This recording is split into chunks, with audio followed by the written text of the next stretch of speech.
The air in the room crackled with unspoken tension, thick and heavy like the smoke curling from the incense stick smoldering in the corner. Queen sat perched on the edge of the sofa, her gaze intense, unwavering. Across from her, Bam nervously twisted in her seat, her usual boisterous energy dampened, her eyes searching Queen's face for answers or maybe for forgiveness. The silence stretched, punctuated only by the rhythmic tick-tock of the antique clock on the mantelpiece, each second echoing the turmoil in Bam's chest. This wasn't how it was supposed to go. Bam's thoughts raced, trying to retrace the steps, find the misstep that had led them to this tense standoff. Queen had always been the confident one, the kind of girl who turned heads without even trying. Sharp eyes,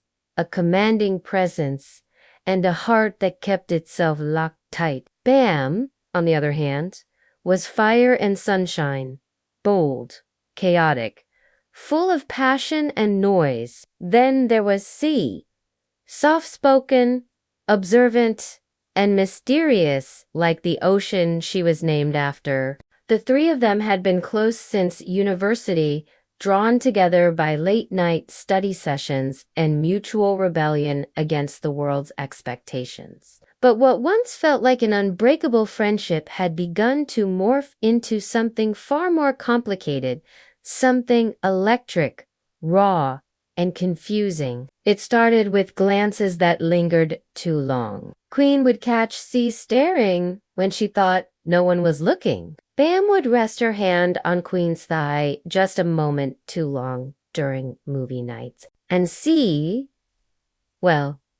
started to write poems, soft aching verses about longing, about fire and ice, about being caught between two stars. They didn't speak of it, not at first, but everything changed the night they danced. DZHABER's Losing Control was blasting in the background during one of Bam's infamous rooftop parties. The night was humid. The lights from the city blurred through the sweat and smoke. Queen had downed 2 drinks.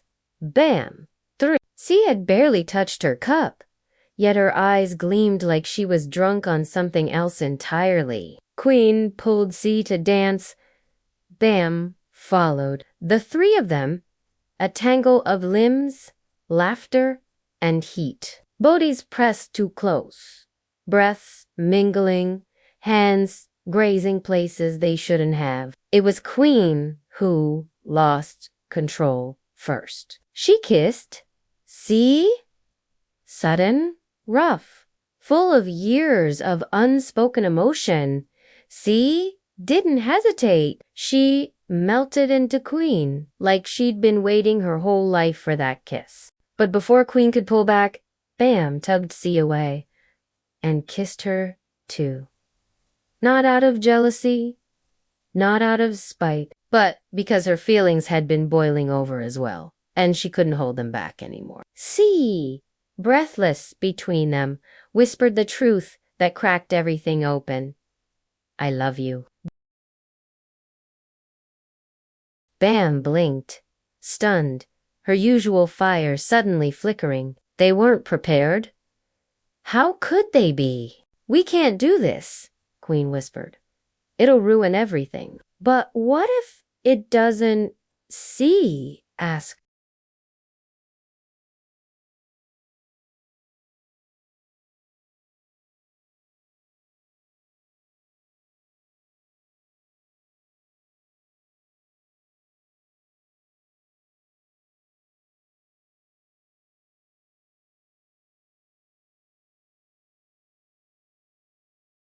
And you love me, Bam added, almost like a question. Queen didn't speak. She just reached out, held her hand. That night, Queen came to C's apartment. Bam was already there, sitting on the floor beside C. They looked up at Queen like they'd been waiting for her to arrive, like a final puzzle piece had slid into place.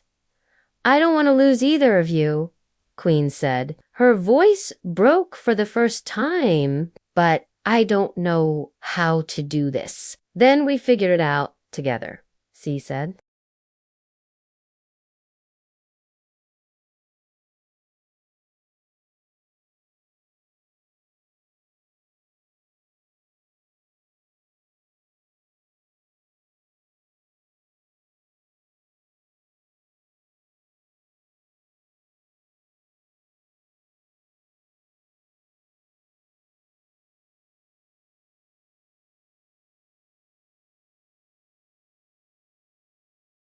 The present moment hung heavy with unspoken emotions. Bam!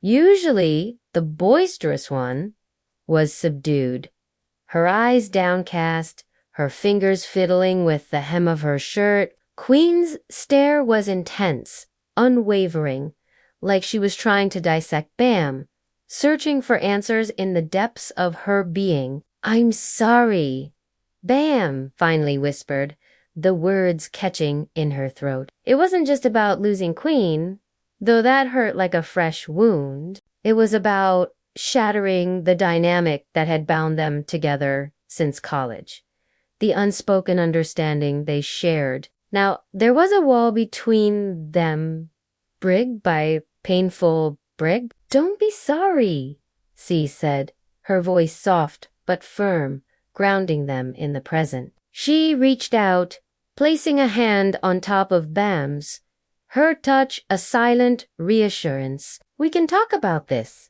she added, turning to Queen, her gaze earnest. If you want us to try, if you want your friend back. Queen's jaw clenched, her eyes flashing with unshed tears. Was it pride keeping her silent?